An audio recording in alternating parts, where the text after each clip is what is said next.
en unos minutos para empezar puntuales.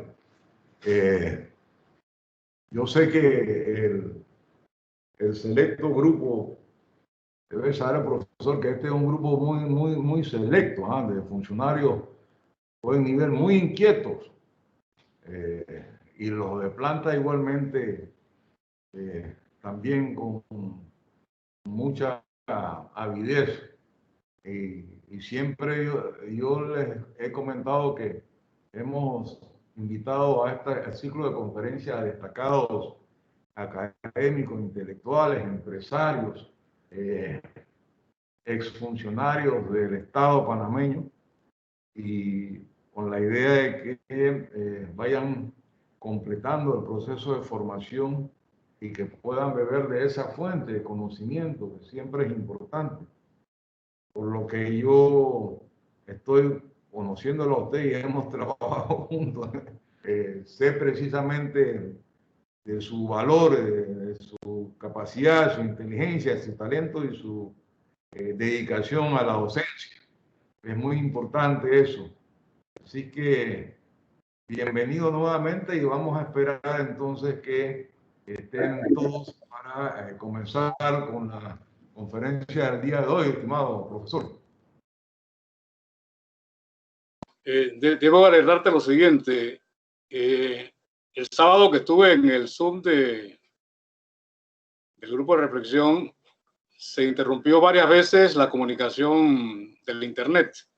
Ajá. Así que debo alertar, pues, ¿no?, de que estamos dentro de un sistema muy precario de enlace de ciberespacio y espero de que en este caso tengamos la suerte, aun cuando no hay suerte en tecnología, todo está determinado, mantengamos el contacto sostenido. Eso espero igualmente, profesora, que así sea. Nos falta unos minutos. Te veo con mascarilla, Edgar. Te veo con mascarilla, Edgar. Sí, yo. Te veo con mascarilla. Sí, yo procuro tomar en cuenta y seguir al pie de la letra algunas de las indicaciones que dan las autoridades. De bioseguridad. De bioseguridad. Mi sistema no funciona. No funciona, ven aquí, pues. Okay. Vamos, ven para acá. Está conmigo. Dime. Yo te mandé las diapositivas. Ah, ya habló con Garuja entonces. No es para que la pongas. Te la mandé porque si alguien requiere la diapositiva, se la puedas entregar. Ok, perfecto, excelente. Ahora, si es posible, en algún momento pueden poner la 17 nada más. Hombre, mira, Giancarlo por aquí. Sí, la 17. Fernando Garú debe estar escuchándonos, así que para que ponga la 17. Entonces, ya siendo las 11 de la mañana. Déjame saludar aquí a Giancarlo. Giancarlo, ¿cómo estás? Este es Giancarlo, ¿no? Sí, aquí está, acá está. Como te veo enmascarado, no. Sí. No me reconoce. Sí, definitivamente. Aquí estamos enmascarados todos. Sí. Bueno, siendo las 11 de la mañana, vamos a dar inicio a esta actividad del ciclo de conferencias, charlas, conversatorios con el cuerpo del Servicio Exterior panameño y con los funcionarios del Ministerio de Sede de la Cancillería y además de sectores importantes del mundo académico, intelectual y empresarial que se suman a nuestros eventos. Y este tema del día de hoy y nuestro invitado en especial tiene mucha importancia. Normalmente estos temas permanecen en el claustro universitario desde el punto de vista estrictamente formal. Pero si hablamos de estas temáticas, bueno, se aplican a la realidad que vivimos cotidianamente, porque los procesos de toma de decisiones también tienen que ver con ese proceso evolutivo del pensamiento social político panameño. lo cual involucra también el desarrollo del pensamiento a nivel de la región y del mundo, porque no somos una isla y en este sentido, gran parte de la elaboración teórica, conceptual de nuestros pensadores estuvo vinculada durante mucho tiempo también a las nuevas corrientes de pensamientos en el mundo.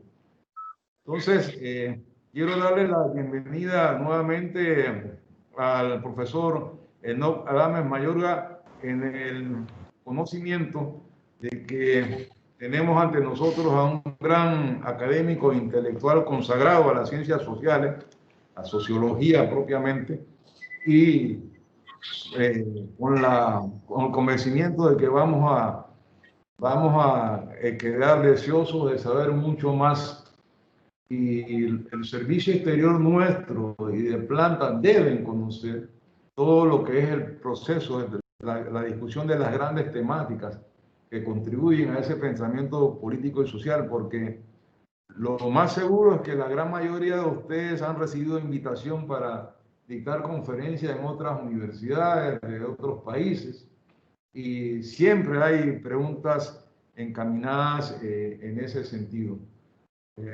Reiterando mi agradecimiento a la participación del profesor Enoc Adames, paso la palabra entonces a nuestro moderador en esta ocasión, el doctor Giancarlo Soler, quien es además subdirector de la academia.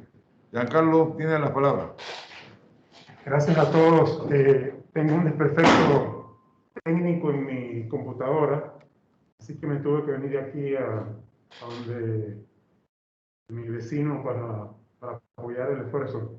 Yo creo que después de esta presentación e introducción de nuestro director, yo creo que lo mejor es pasarle la palabra de una vez a nuestro invitado especial, Enoc Adames, que tiene un gran tema por delante ante nosotros. Muy bien, Enoc.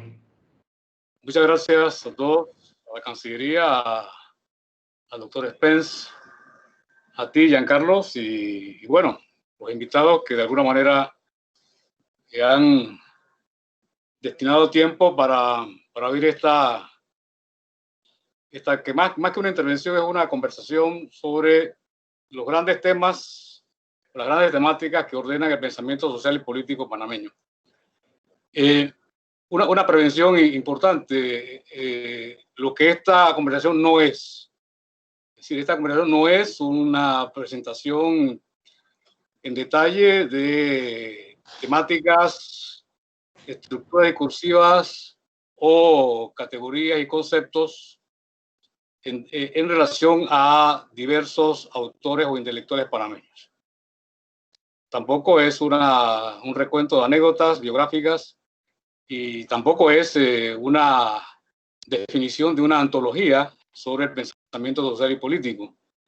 Es más que todo una propuesta, si se quiere, metodológica, es decir, un procedimiento de abordaje del pensamiento social y político bajo una premisa, yo diría, clave, decisiva, del pensamiento de mi maestro Ricaute Soler. Ricaute Soler en la antología sobre el pensamiento político panameño dice lo siguiente: el itinerario de las principales orientaciones e ideologías políticas recorridas por la historia de nuestro istmo intenta mostrar no solo la trayectoria del pensamiento político panameño, sino nuestra historia política misma.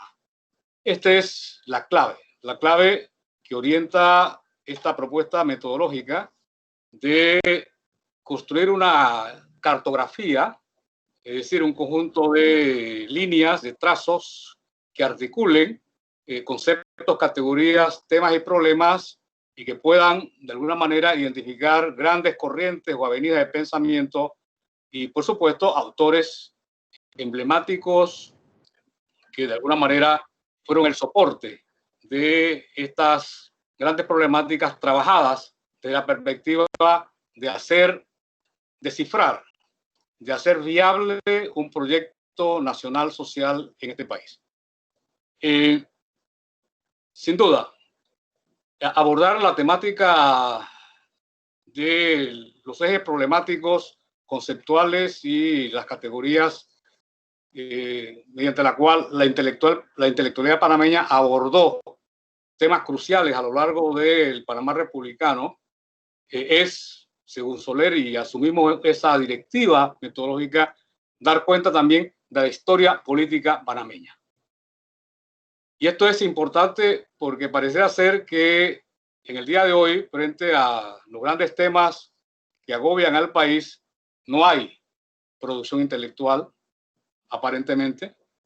No hay definiciones de un proyecto de desarrollo y de crecimiento que articule la riqueza producida, acumulada y generada por una matriz económica transitista, discusión que forma parte, por supuesto, de la historia del pensamiento panameño en relación a desarrollo inclusivo y, por supuesto, la inclusión implica una sociedad cohesionada, articulada a propósitos y objetivos que le son comunes al conjunto de la sociedad. Eso no escapa, sin duda, a la problemática del Estado, a la problemática de la nación y a las diversas problemáticas que encarnan en tanto intereses distintos actores.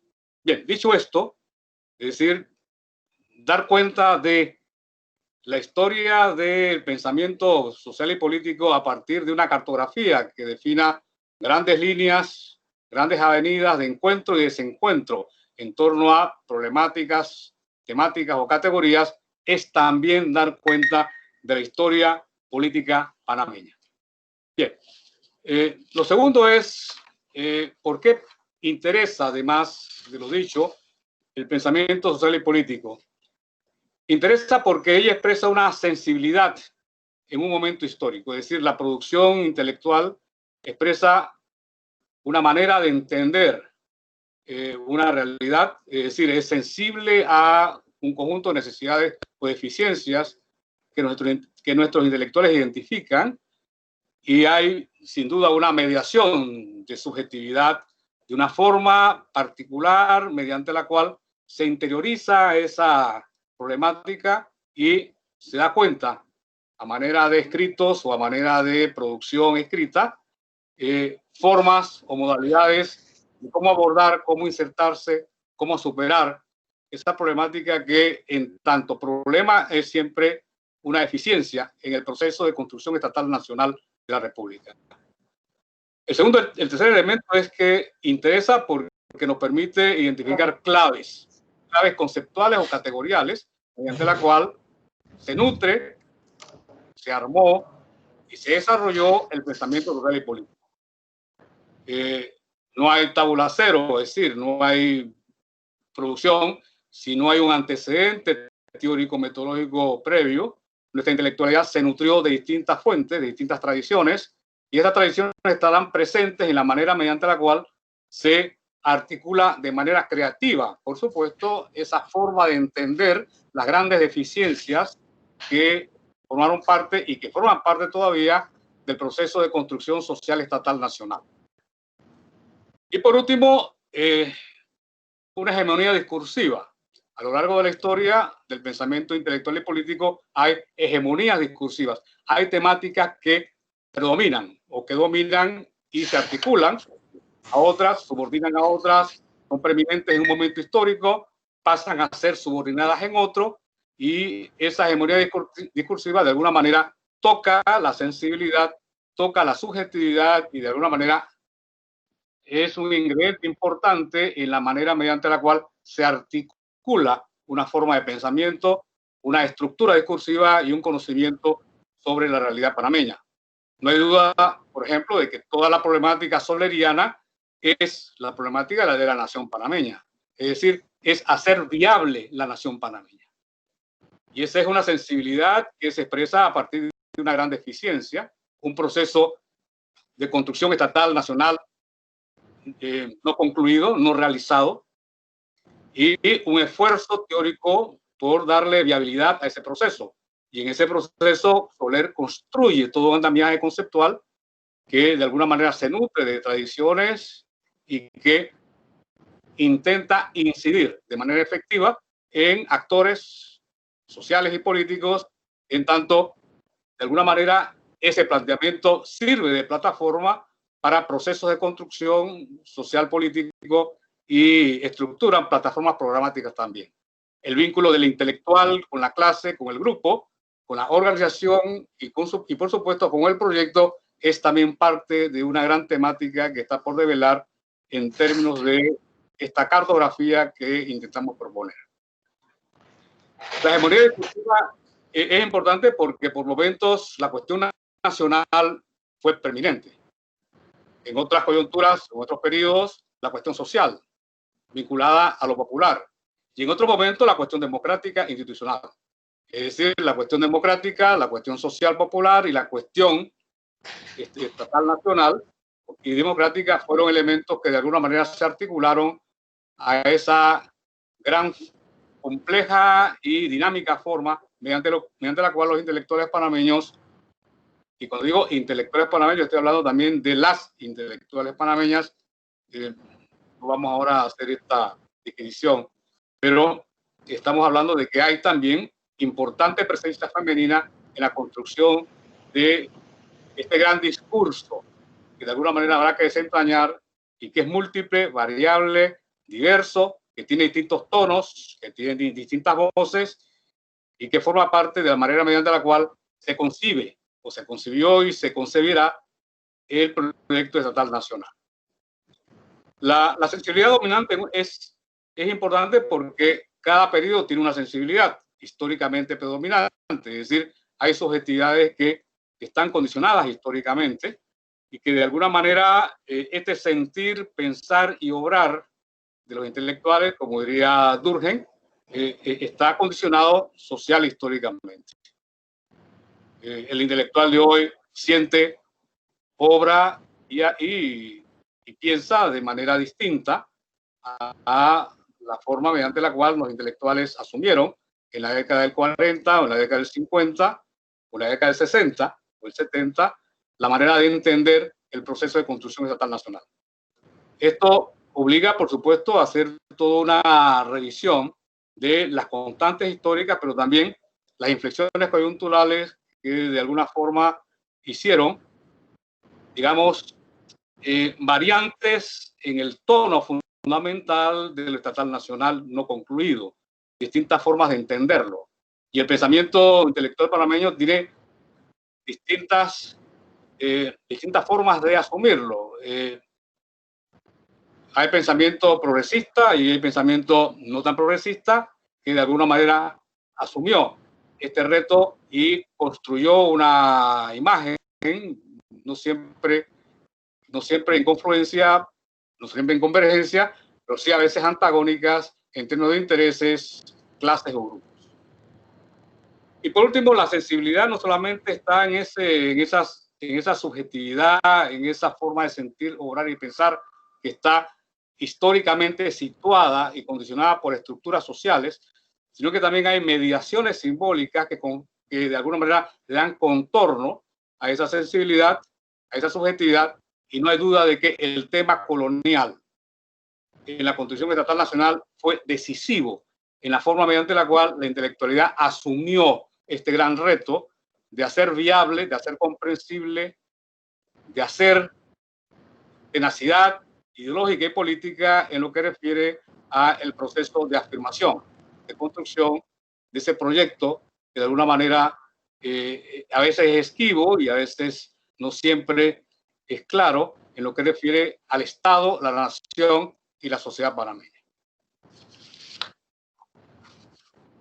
La forma de entender, por supuesto, el país pasa por estas realidades. De alguna manera, estamos hablando de esas dos grandes líneas que de alguna forma articulan los ejes de lo nacional, lo estatal y lo democrático, que es, por supuesto, el tema estatal, la cuestión del Estado panameño y la cuestión del transitismo, es decir, esta, entre comillas, competencia geográfica que hace del istmo una especie de gran plataforma al servicio del mundo y que conlleva y que es a su vez soporte de un modelo de acumulación que de distintos enfoques historiográficos, sociológicos y politológicos hemos llamado de transitismo.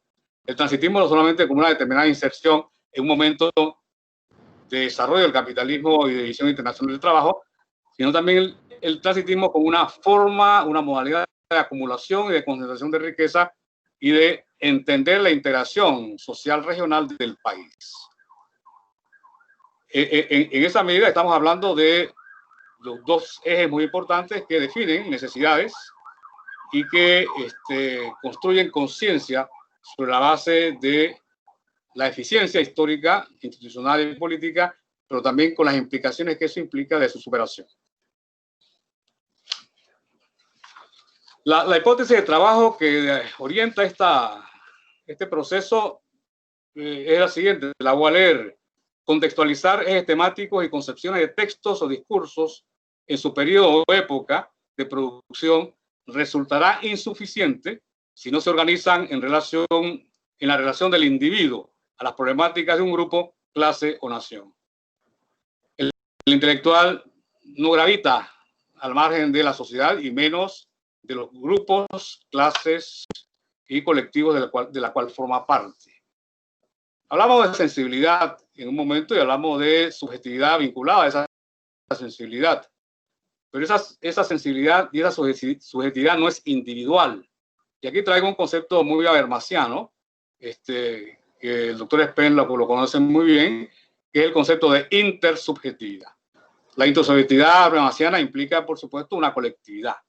Hace referencia al mundo de la vida y de alguna manera construye de manera colectiva una forma de valorar el mundo en distintas escalas, ya sea la escala del barrio, la escala de la familia, la escala del grupo, la escala de la clase.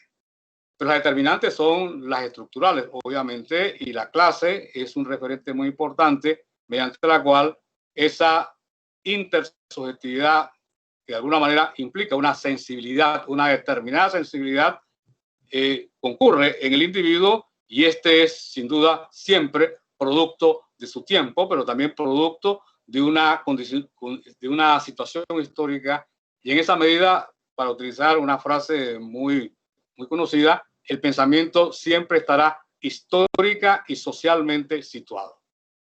Y este es un elemento muy importante porque las antologías muchas veces se arman a partir de confluencia de temas, pero desconocen o no valoran de manera suficiente el contexto histórico, la naturaleza histórico-cultural, la sensibilidad y, por supuesto, esa subjetividad, esa intersubjetividad que de alguna manera atraviesa gran parte del pensamiento de la obra y de la forma mediante la cual la intelectualidad panameña intentó e intenta no solamente descifrar las claves de un proceso realmente complejo, sino que intenta también incidir en el proceso, en el discurso y en el devenir de la historia de la sociedad panameña. Hoy se hace también así, es decir, pensamos la sociedad panameña de distintos miradores, como solía decir Ricaurte, y estos miradores son miradores que están atravesados por grandes avenidas teórico-conceptuales, pero también están atravesadas por la sensibilidad de la clase del grupo y están de alguna manera conformadas por una intersubjetividad de la cual formamos parte, es decir, somos siempre parte de un colectivo y el pensar a la nación o el pensar un proyecto particular de desarrollo o el pensar la modalidad mediante la cual se produce esa transformación o ese devenir social está atravesado por distintas unidades de análisis, nación, clase, grupo, individuo, etcétera, ¿no? Y el individuo siempre es un poco eso, ¿no? Gramscianamente, el intelectual orgánico que piensa a la sociedad desde lo que Goldman hablaba, la conciencia posible, es decir, una conciencia desarrollada que de alguna manera articula de manera extrema lo posible en un momento determinado y esa posibilidad, por supuesto, requiere de una voluntad política de transformación o de incidencia, ¿no? El segundo elemento es que los cambios históricos no se limitan, y esta es una sociedad de grandes cambios históricos.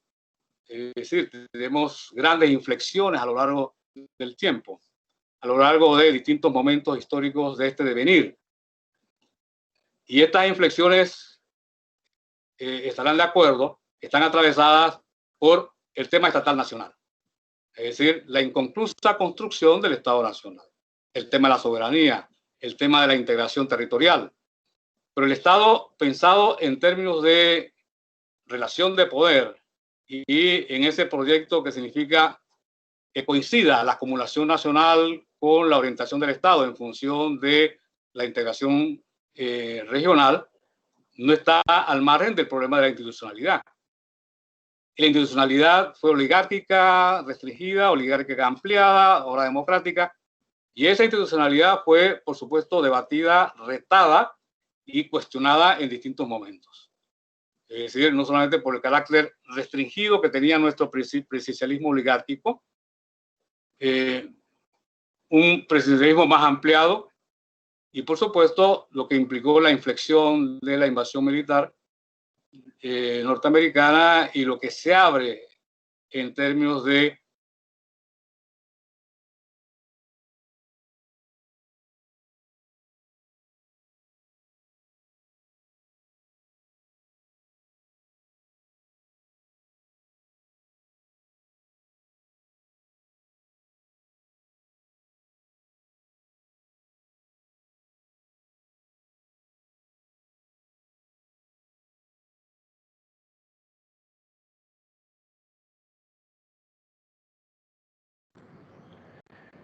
Profesor Enoch, tenemos un pequeño problema, no se escucha, debe ser problema de conexión, como usted había advertido previamente.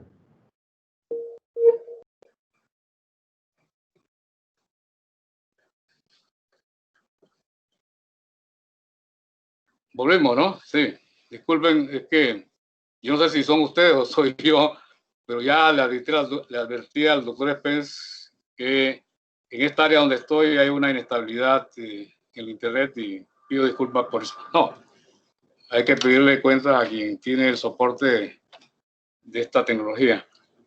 Bien, estaba entonces un poco planteando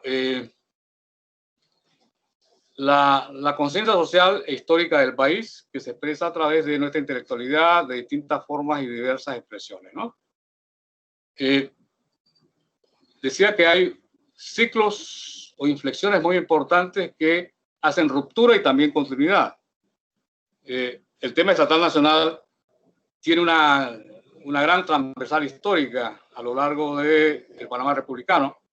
Lo tuvo antes también, pero es en la modernidad, digamos, institucional política del Panamá republicano, mediante la cual podemos abordar de manera, si se quiere, racional, del punto de vista de las grandes avenidas teóricas y políticas que confluyen en el pensamiento local, la forma mediante la cual vamos a entender esta sociabilidad política, esta forma de entendernos y la manera mediante la cual se construye el orden político de dominación en la sociedad.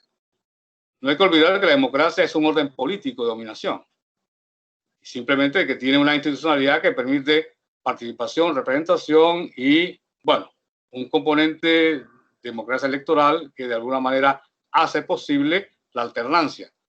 Pero está el componente institucional y si se quiere, no solamente el sustantivo de la democracia, sino también el componente procedimental de la democracia. Y estos dos elementos han estado en riña y en gran discusión a lo largo de la historia. Y de alguna manera nuestros intelectuales intentaron articular el tema institucional de la dominación con la cuestión estatal nacional. Algunos fueron más lejos, y ese es el caso de Ricaurte Soler. No solamente articuló el tema estatal nacional con el tema de la institucionalidad y la forma de dominio, sino que también integró en este gran complejo de problemáticas la acumulación.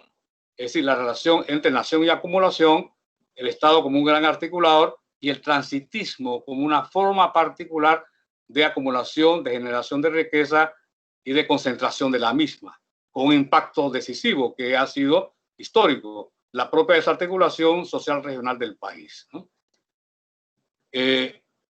La modernidad, entonces, sociopolítica implica tramas históricas no resueltas, formas distintas de abordar esta complejidad, y en ella, repito, está siempre esta articulación de lo nacional, lo social y lo democrático.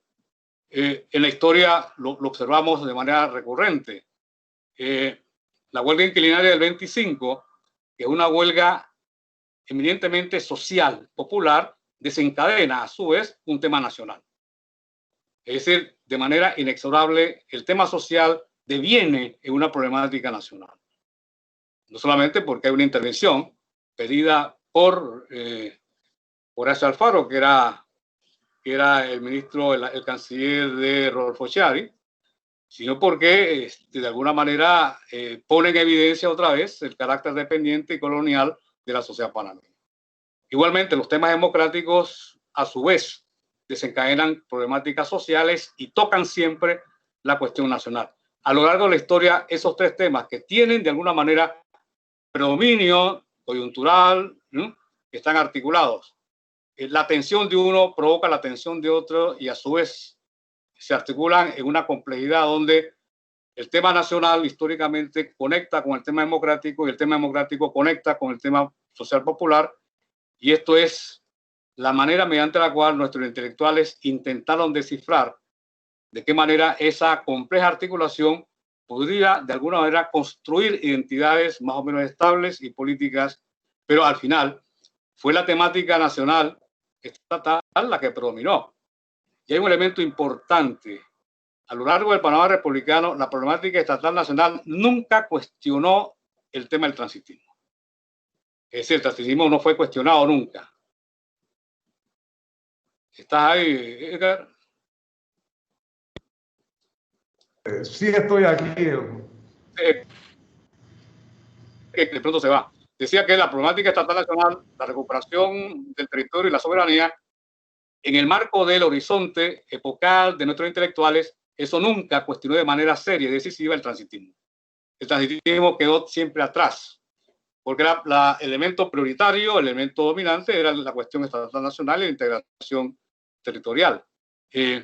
Hoy día, cumplida la misión de la integración territorial y el Estado, podemos plantearnos, y de hecho se ha estado planteando, la cuestión del transitismo como un modelo económico agotado, pero que también toca al modelo presidencialista como un modelo agotado, ¿no? Dentro de esta reflexión, bueno, que es una conversación, está el concepto de conciencia histórica.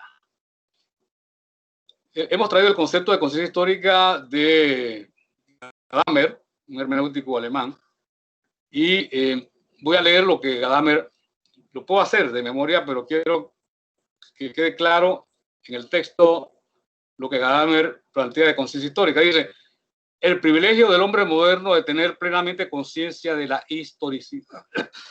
De la historicidad.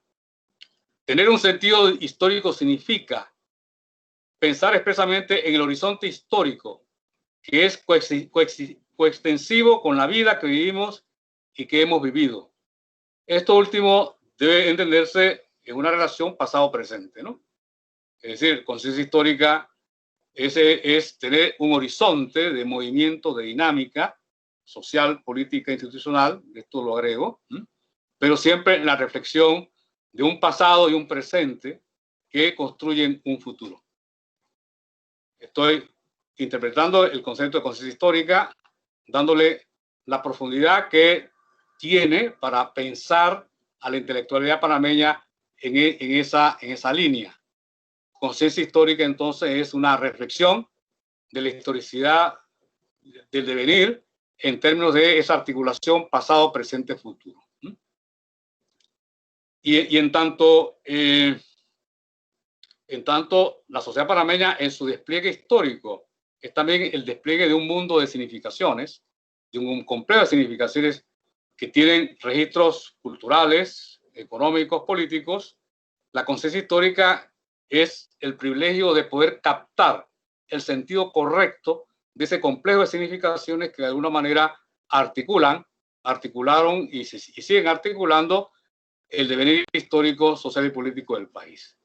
Las significaciones o la significación del tema del estatal nacional, la significación del tema del transitismo como modelo económico, como matriz económica, la significación de la democracia.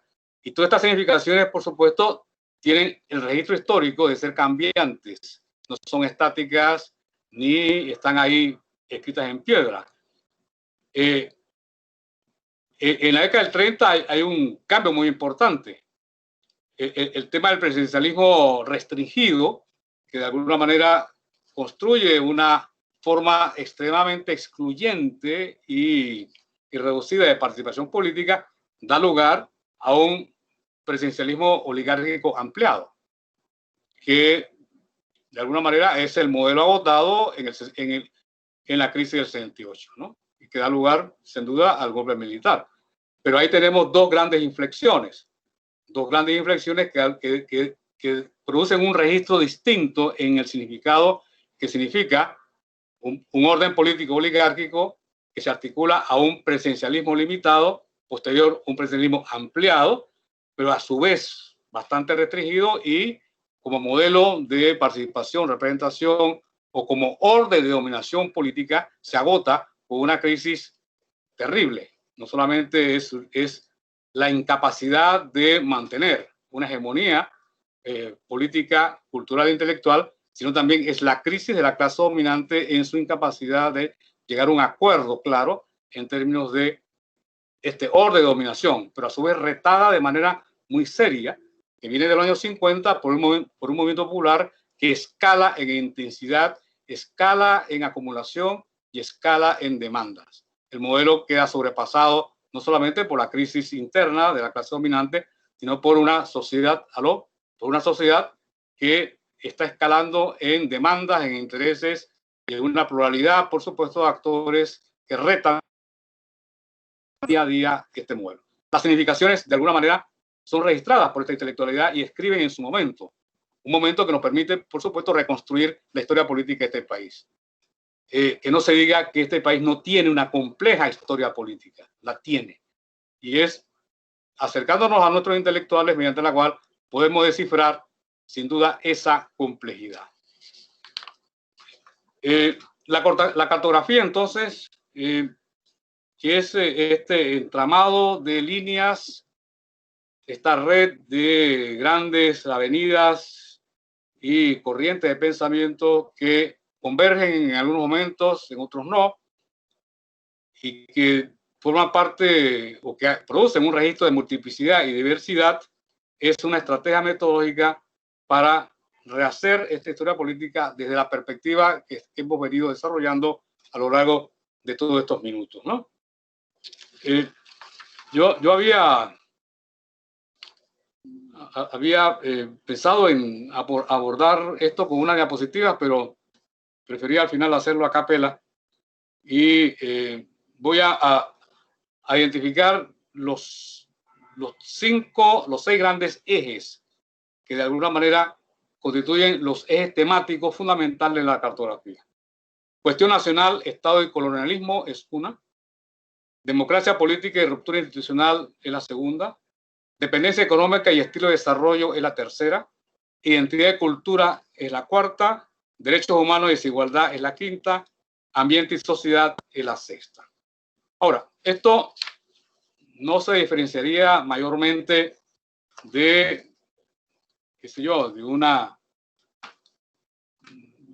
forma de registro bibliográfico o de ordenamiento temático muy convencional, si no se le articula lo que van a ser las grandes unidades problemáticas de cada eje. Por ejemplo, solamente para ilustrar y no para hacer un recuento aburrido y agotador de la cartografía, y en todo caso el doctor Spence tiene la diapositiva y el que quiera tenerlas, con mucho gusto, el doctor Spence las va a facilitar. Por ejemplo, la cuestión nacional, Estado y colonialismo, tiene como unidad problemática el Estado mediatizado.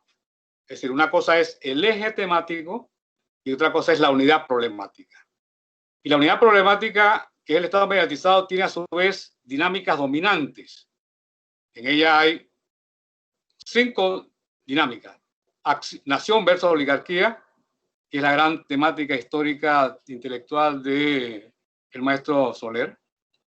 La temática de las clases sociales en el transcurso de esta articulación de un Estado mediatizado que de alguna manera sucumbe a un Estado, digo, que sucumbe a la imposición colonial y emerge como una gran mediatización del orden político del país. Las clases sociales son esenciales en el análisis de este proceso.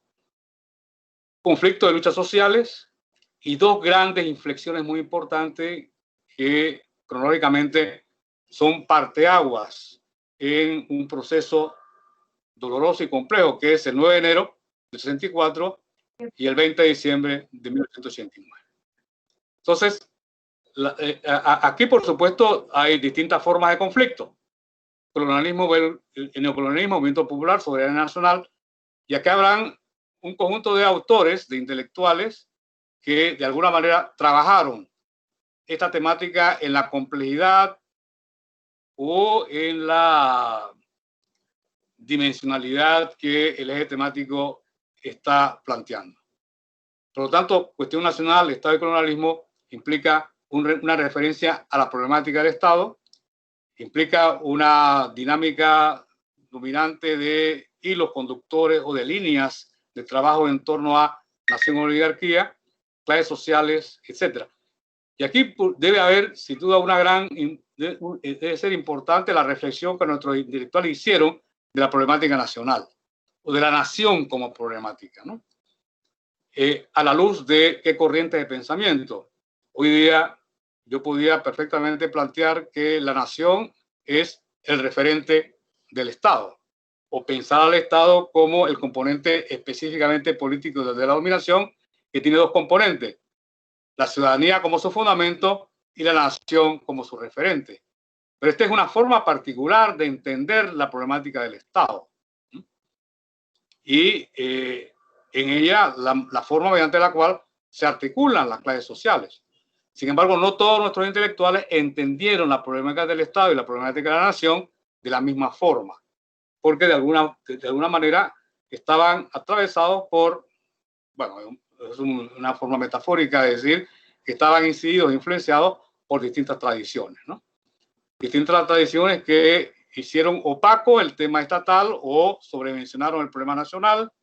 El tema de las identidades, sin duda, que es una cuestión muy importante en la manera mediante la cual el Estado se proyecta en tanto memoria histórica, en tanto forma de dominación, en tanto relación social, en tanto institucionalidad, hace, por supuesto, de la problemática nacional un tema crucial.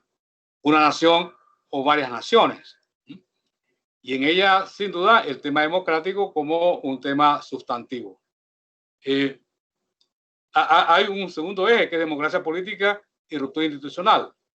Por supuesto que habrá que tener algunas reflexiones muy importantes sobre la cuestión de la institucionalidad.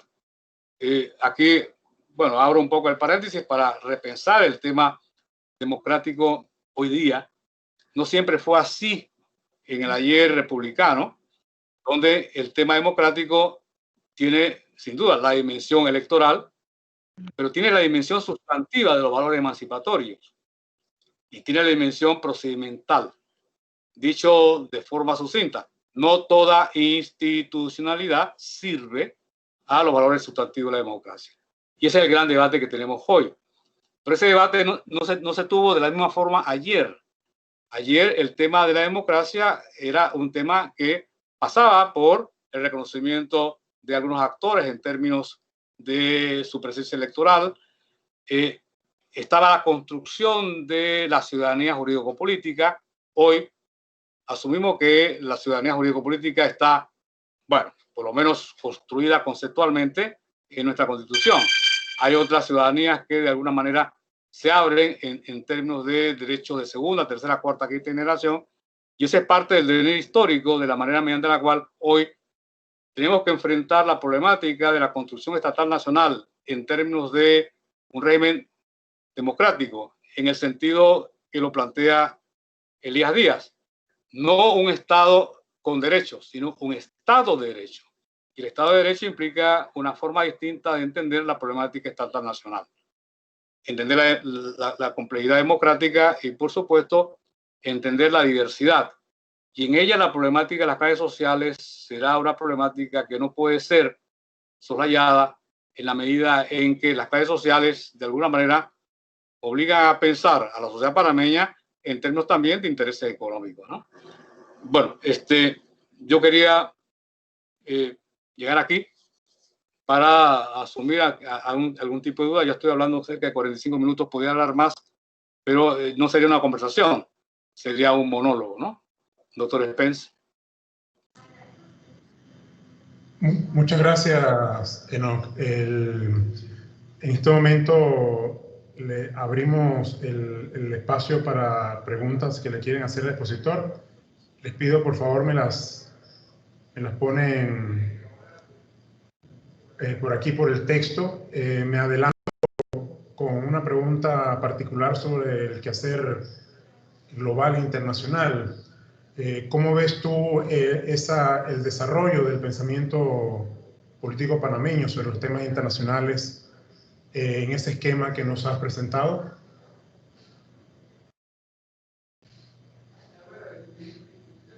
Se le fue se congeló la imagen de no. Ahorita ya está. Ok, ahorita sí te escuchamos. Dime. No te escuchamos, Enoch. ¿Me escuchas? ¿Me escuchan? Yo te escucho. ¿Me escuchan? Sí, ahora sí. Ok, bien, excelente. ¿Escuchaste la pregunta que te hice? No. Ah, sí. Te decía Bueno, que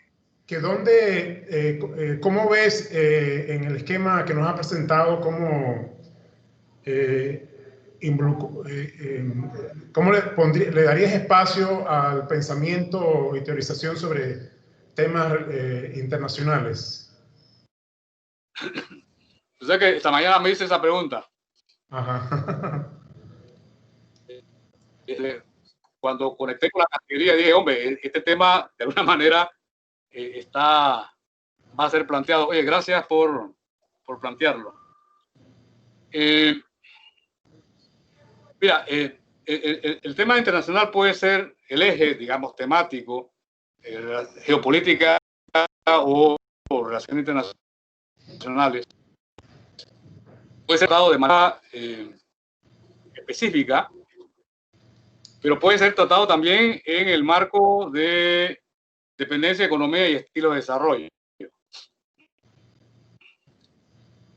El estilo de desarrollo es un concepto cepalino, como se sabe, y voy a entrar por aquí porque es lo que mejor conozco, acuñado por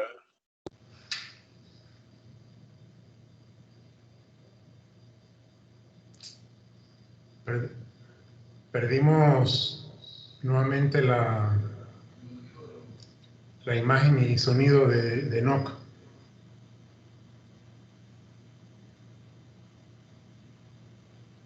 Ups.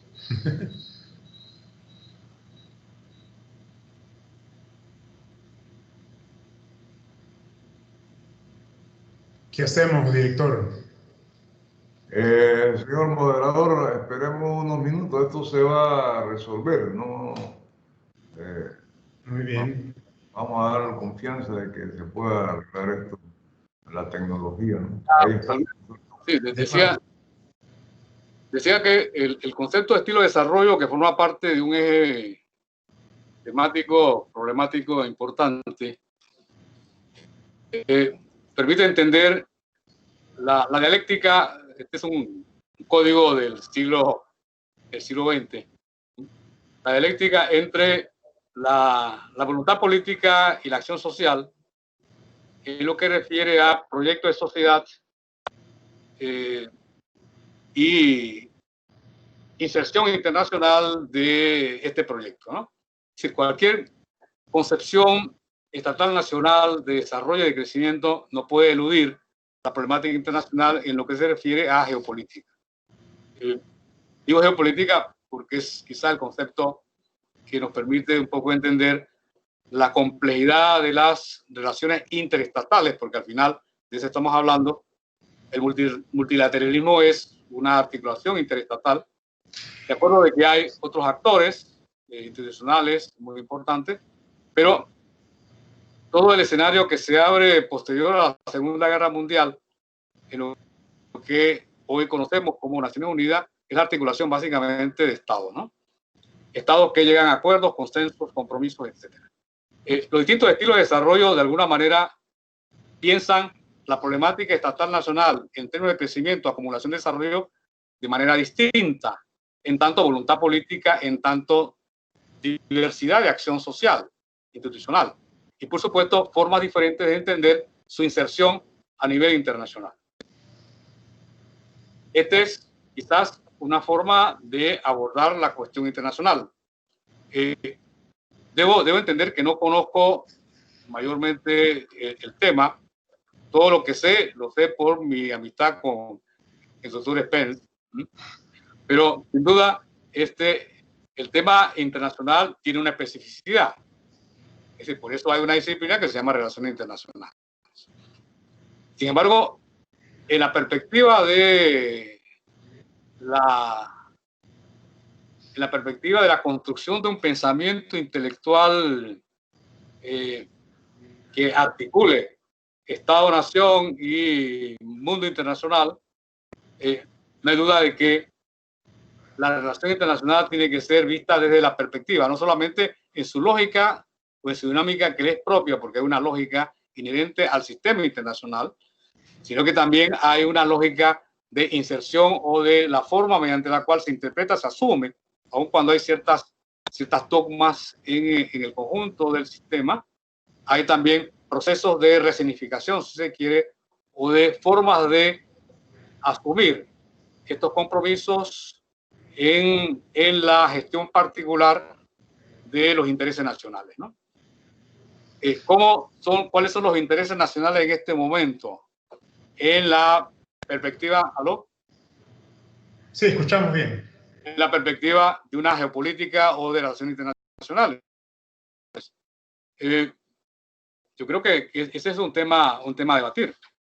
Tenemos una política internacional o el tema es un tema académico. Las distintas corrientes de pensamiento que nutren las distintas maneras de entender el tema de la geopolítica. Qué sé yo,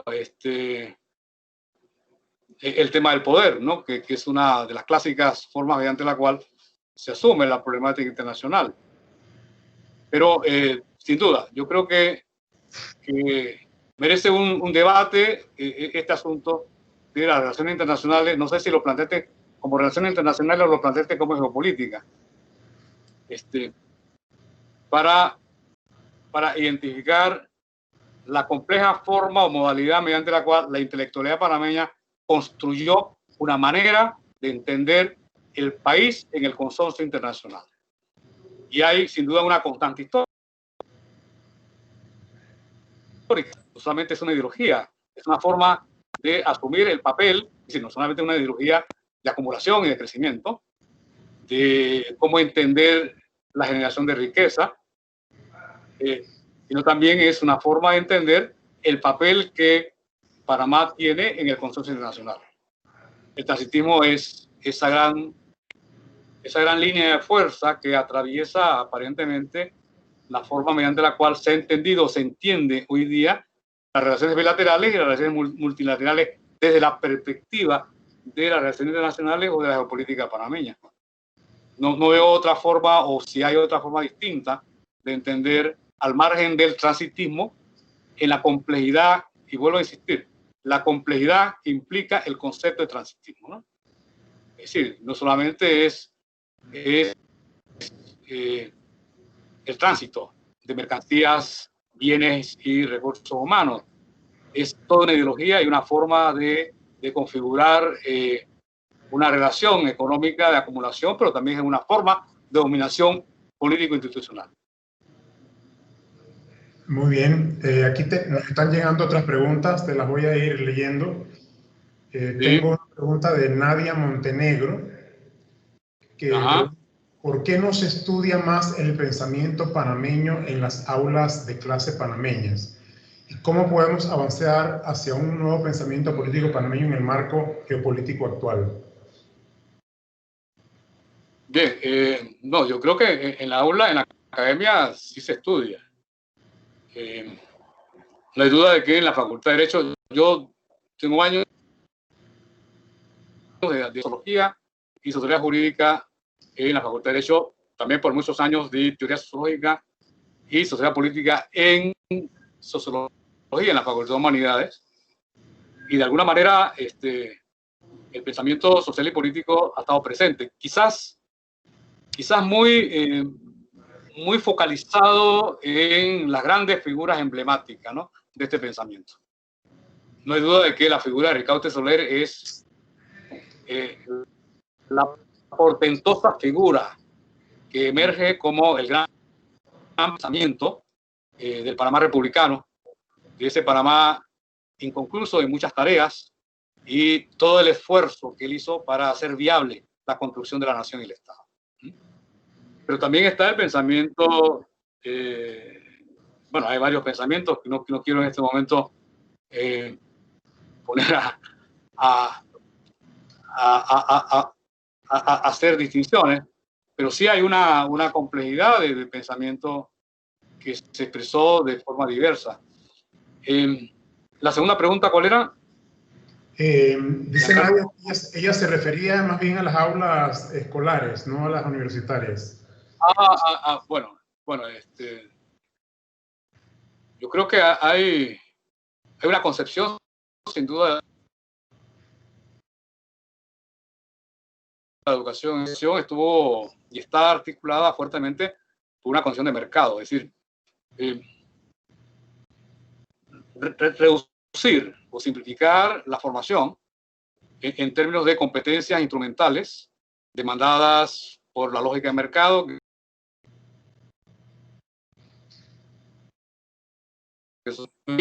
considerar como no importantes, prescindibles o secundarias aquellas que dotan al estudiante de esa formación que lo constituye como ciudadano, ¿no? La formación humanística, la formación histórica de su identidad como ser nacional, la complejidad que implica la identidad nacional en la sociedad panameña. Yo creo que no hay duda de que este no es un lecho de rosas. Si la identidad nacional es una identidad complicada, compleja, que está atravesada por distintas formas, de distintas subjetividades, por distintas intersubjetividades, ¿no?, de cómo entender mi condición de nación. El tema de la memoria histórica, por supuesto, que es todo un debate, qué es lo que se enseña, cuál es la historia oficial, cuál es la historia escondida, no siempre evidente.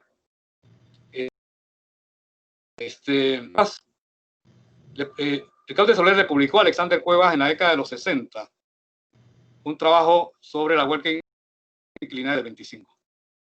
Y la importancia de esto es que la huelga inclinada del 25 había desaparecido de la memoria histórica del país. Es decir, no existió nunca. Y no había una mirada hacia atrás en lo que significó la huelga inclinada del 25. Es decir, ese momento crucial, para decirlo en los códigos del siglo XX, mediante la cual se instala en Panamá la lucha social en serio.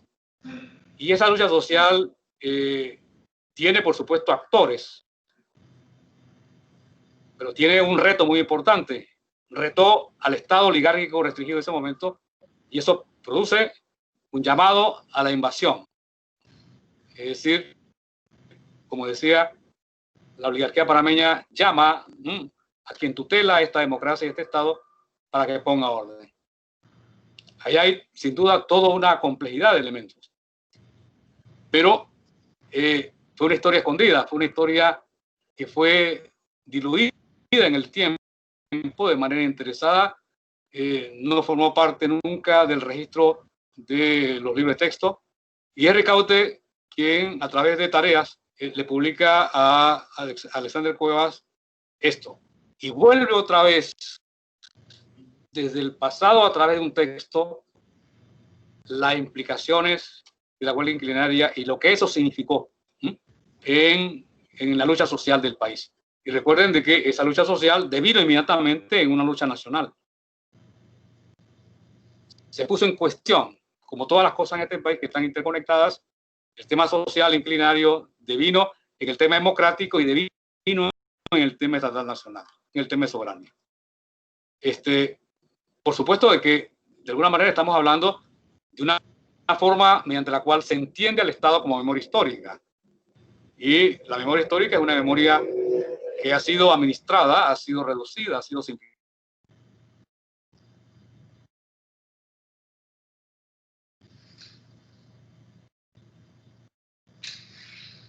Nuevamente se congeló la imagen. Esperemos unos segundos.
Nada todavía.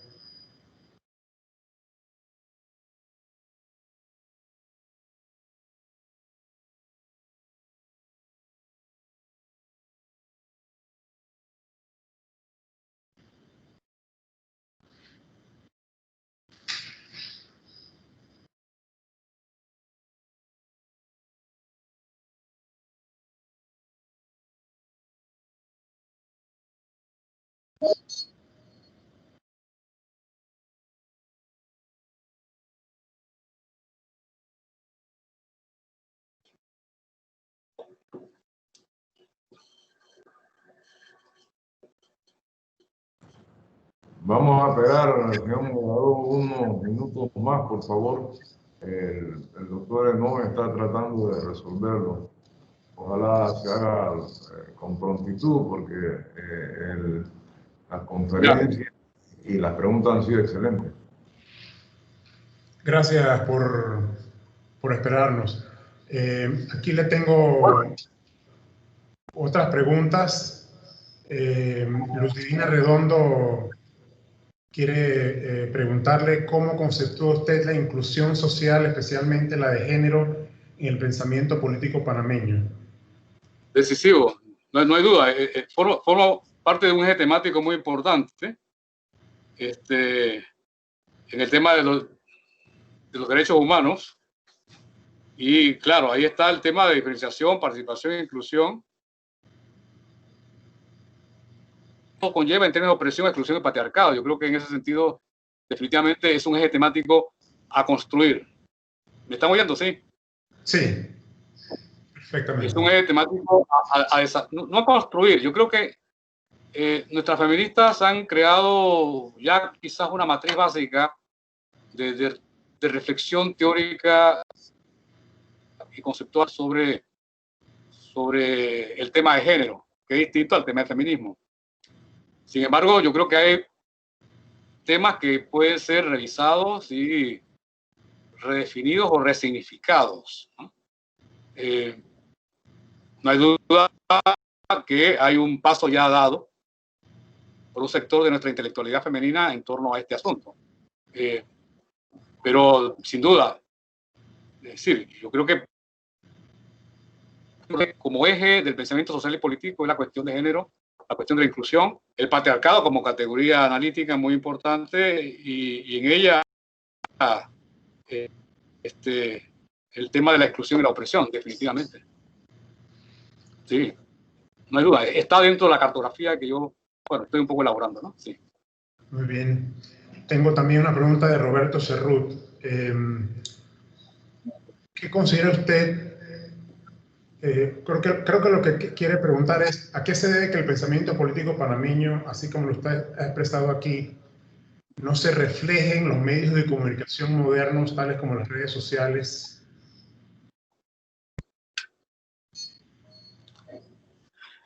Una excelente pregunta. Ajá. Por eso, cuando yo inicié la conversación, traje a cuenta el pensamiento de Ricaurte a propósito que estudiar el pensamiento de nuestra intelectualidad es también estudiar la historia política del país. No siempre está a flor de piel, no siempre es exterior, no siempre tiene una exterioridad que sea identificable para uno decir, bueno, hay una reflexión que es evidente y está manifiesta. No siempre no siempre se expresa de manera directa y no siempre hay una manifestación diáfana, pura y transparente de ese pensamiento en los medios de comunicación. Es decir, voy a hacer la consideración rápida de que los medios de comunicación son medios con intereses y orientan una determinada opinión. Orientan también una determinada forma de entender la realidad y la sociedad. Pero la historia política no se construye a partir de ahí. La historia política se construye a partir del pensamiento que da cuenta de las manifestaciones estructurales, pero también coyunturales, de un proceso complejo que se nutre de distintas tradiciones y que solamente puede asumir la forma de un trabajo teórico histórico. Ricardo Soler me contaba en varias ocasiones el tema, sí, el problema que teníamos en este país para conseguir libros antes del 68. Fraguela traía libros dentro de otros libros.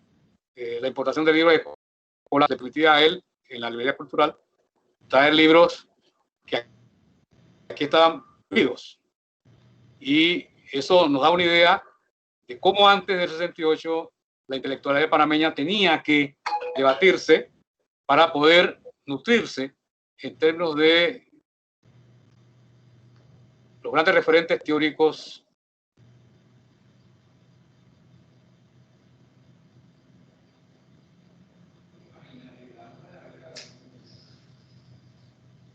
Ups.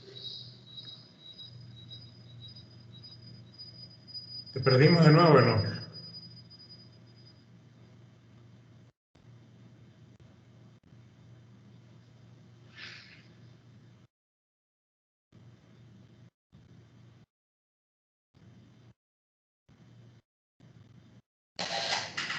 La tecnología parece que no quiere saber nada del pensamiento político, social panameño. Pero esperemos no tener suerte, sino que se resuelva el tema. De paso, debo comentarle algunas cosas. Lo que contestaba precisamente el profesor Enoch, nosotros hace algunos años con el programa Flaxo Panamá, él era el director académico de investigación de Flaxo y yo era el director de Relaciones Internacionales de Flaxo. Y en ese momento tuvimos un periodo casi de 4 años consecutivos que la Estrella de Panamá publicaba una página entera para Flaxo. No, ¿ya? ¿Volviste con nosotros? Sí, ya estoy otra vez. Sí, yo lamento estar ubicado en un área donde el soporte del internet es débil y problemático. Me ocurre con alguna frecuencia.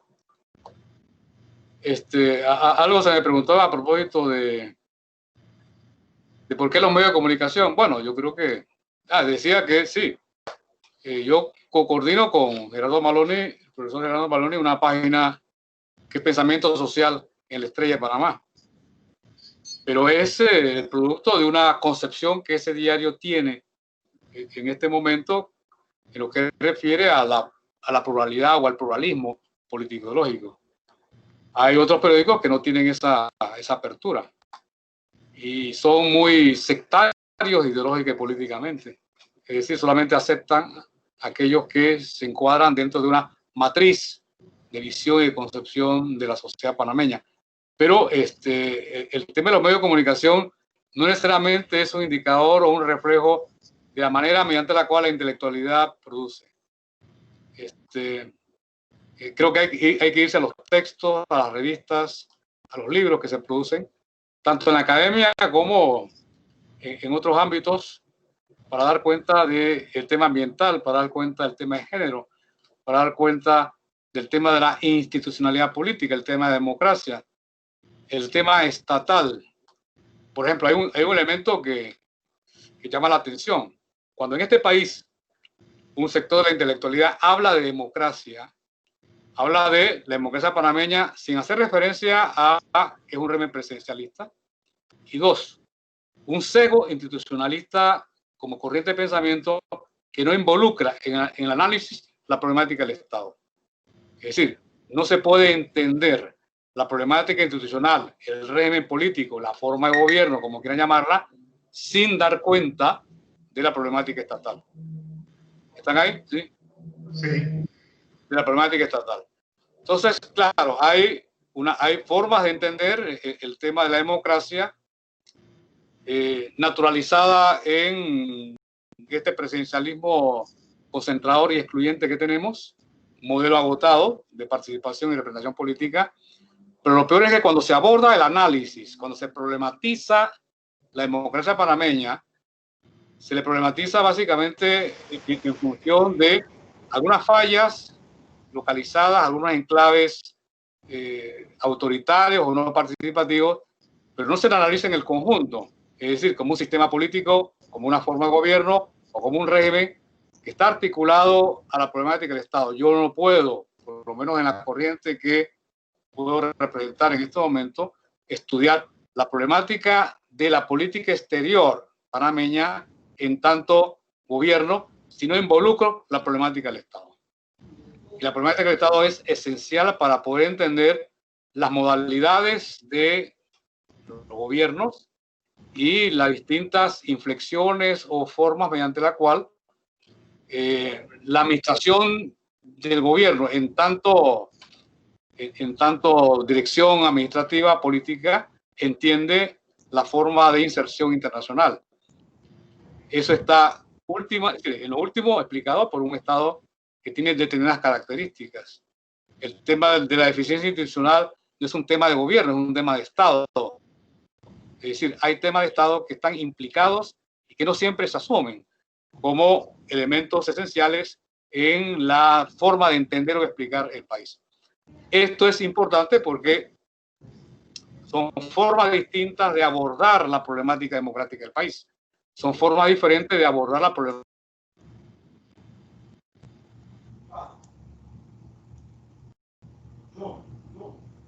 Se congeló la imagen de nuevo ahí.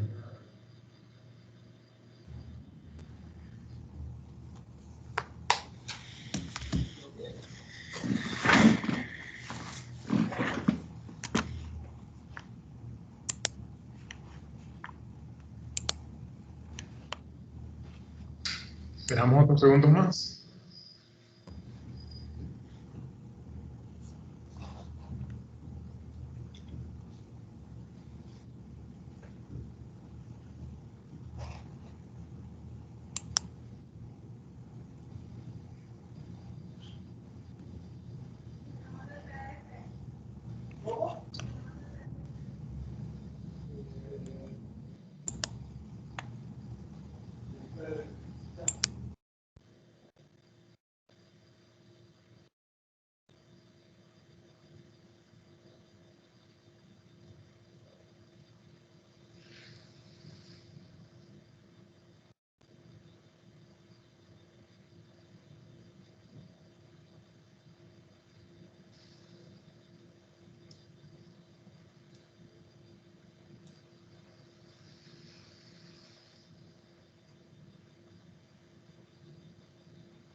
Bueno, lamentablemente, acabo de hablar con el profesor Enoch, lamentablemente se fue la luz.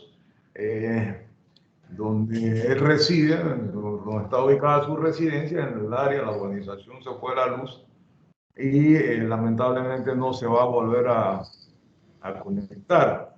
Y él se compromete también, el doctor Giancarlo, para que le podamos enviar algunas de las preguntas para resolverlas, para contestarlas por otra vía. Pero le conversaba precisamente en relación a la pregunta que él estaba contestando y es la experiencia que tuvimos nosotros con los medios sociales de comunicación y la Estrella de Panamá, que hoy continúa, ya no estando el programa Flaxo Panamá, pero el pensamiento social, ustedes pueden verlo todos los domingos en el diario, hay una página dedicada a los intelectuales panameños de distintas corrientes de pensamiento, de género también hay importante participación. Y bueno, fue un convenio en su momento que se hizo con la Estrella de Panamá, preocupada por que se dieran a conocer estos grandes temas. Y otra de las cosas que quiero anotarles a ustedes precisamente a raíz de esta participación del profesor Enoch Adames, es la sociología de las relaciones internacionales. Para muchas personas es desconocido que existe una ciencia que se encarga de la sociología de las relaciones internacionales. Y es ese estudio integral de los fenómenos internos y externos lo que hace que esa sociología pueda darle fuerza al planteamiento de las relaciones internacionales sobre la base del conocimiento de los distintos sectores que construyen la sociedad. Y la idea original era, tal como lo decía al inicio, y comentaba el profesor Adam, que se pudiera tener en cuenta cómo se construyó este país y cómo se sigue construyendo el país. Las cosas no son como aparentan ser, y algunas son y otras no son, pero el hecho es que el abordaje de estos fenómenos ciertamente tienen que ver con el pensamiento sociológico, que se traduce obviamente en el esfuerzo que también aporta la ciencia política para el estudio de cada uno de estos fenómenos que le dan fuerza y forma al Estado Nacional panameño, que desde nuestro juicio, trabajando en FLAC y demás, publicábamos, todavía está en formación. Entonces, lamentablemente, les extiendo la preocupación y el agradecimiento del profesor Enoch y gustosamente lo tendremos en otro momento para conversar temas particulares sobre lo que significa el tratamiento de las relaciones internacionales desde el punto de vista de la sociología. De paso, les comento un libro, si lo quieren conseguir, es fácil, algunos los que están en distintos países los pueden conseguir porque es un clásico de las relaciones internacionales de Marcel Merle, se llama el autor, y se llama precisamente Sociología de las Relaciones Internacionales, y es de Alianza Editorial. Yo se los recomiendo para que por favor puedan enterarse de qué es lo que se ve desde el punto de vista de la sociología de las relaciones internacionales. Nuevamente les agradezco y dejo entonces a Giancarlo, no sé si tienes algo que añadir, y para invitarlos a que el mes de octubre vamos a iniciar el día viernes, también el viernes 2, con un conversatorio del vicecanciller Federico Alfaro, y van a estar participando como comentaristas especiales a la embajadora Carmen Gisela Vergara y el embajador Steve Aparicio, dos realmente jóvenes funcionarios, académicos, y que van a dar luces sobre lo que significa el concepto de las sectas, fronteras y demás. Giancarlo. No, muchas gracias, Edgar. Al contrario, yo creo que ya es hora de ir cerrando y expresarles nuestras gracias a todos los que han estado con nosotros en estas conferencias. seguiremos estando en contacto y esperen las próximas invitaciones que les estará llegando a su correo electrónico. Con esto cerramos el día de hoy. Bueno, muchas gracias a todos. Gracias a todos y a todas. Buenas noches, buenas tardes, buenos mediodías. Saludos.